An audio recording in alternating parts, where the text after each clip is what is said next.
Hi, this is Christian Cantrell, and today I thought I would give you a quick tour of a new home office I recently finished building.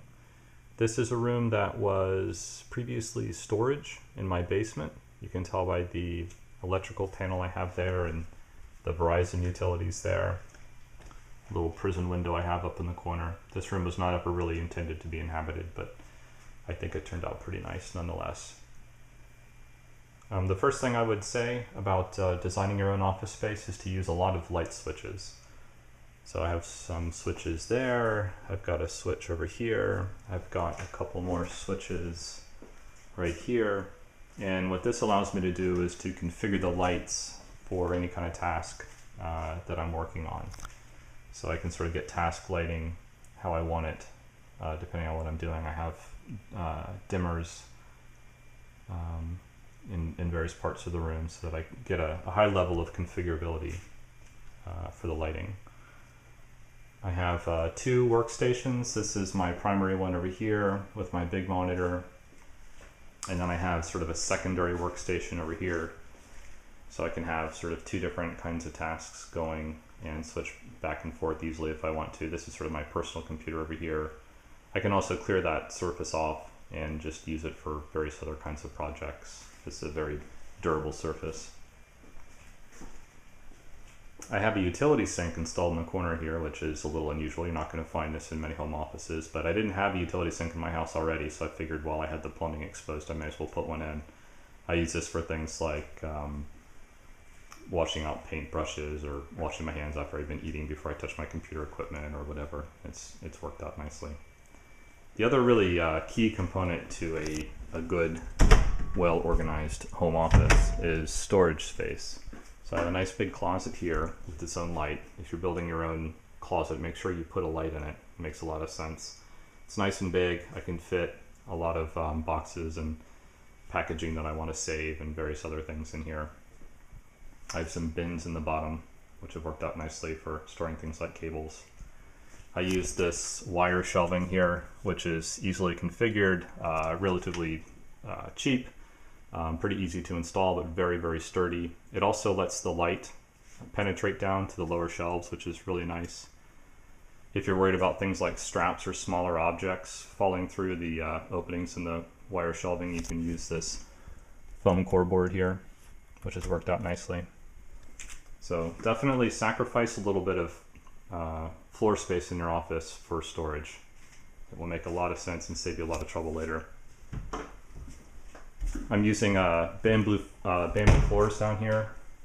Bamboo is very durable, relatively affordable. It grows very quickly. It grows faster than the slower growing, more expensive hardwoods that most people prefer, but I think this is a very nice floor. I think it's a really good choice for an office. I have a little reading space in the corner here. It's important to be able to relax sometimes. I have a little table here where I can stack whatever it is I'm reading. So I can kind of kick back there and relax, maybe take a nap if I need to. Of course, not during working hours. Another really important thing is to have a lot of electrical outlets. So you can see there, I have two just in this frame. I have electrical outlets every 3 feet throughout the room. One behind that table, another one right there. I have one on either side of my desk. If you have a lot of equipment like I do, you definitely don't want to be constantly searching for an outlet. I also ran coaxial down here, even though I don't have a TV, but just in case I change my mind, or I could move my router down here as well. And I have network cable down here. Before you build an office, make sure you bring some equipment either down or upstairs where your office is going to be, and make sure you get a good wireless signal, and if you don't, then run some cable.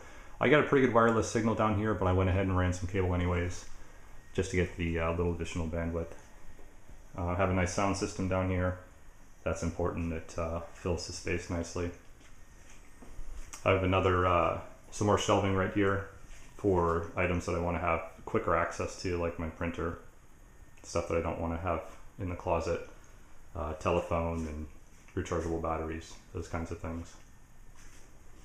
I have 2 layers of sound dampening insulation in the ceiling, and the rest of the walls are insulated as well, even the interior walls, which don't need to be insulated, but I went ahead and insulated them anyways just for noise. And it's done a nice job of keeping the room quiet. For emergencies, I have this fan here. Fans make really good white noise generators, very inexpensive and sort of low-tech white noise generators. So if things get loud throughout the house, I can always flip this on, and that makes me feel nice and isolated. So that's worked out nicely. The one thing I didn't do that I wish I had done is I wish I'd put electrical outlets at desk height. I wish I'd put, you know, a couple right behind the desk there, so I could just sort of reach over and plug things in while I'm sitting at my desk.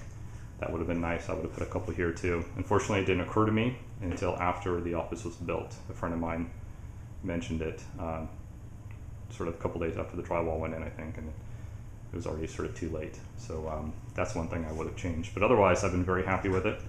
And if you're thinking of designing your own home office, I hope this has given you some ideas. Thanks for watching.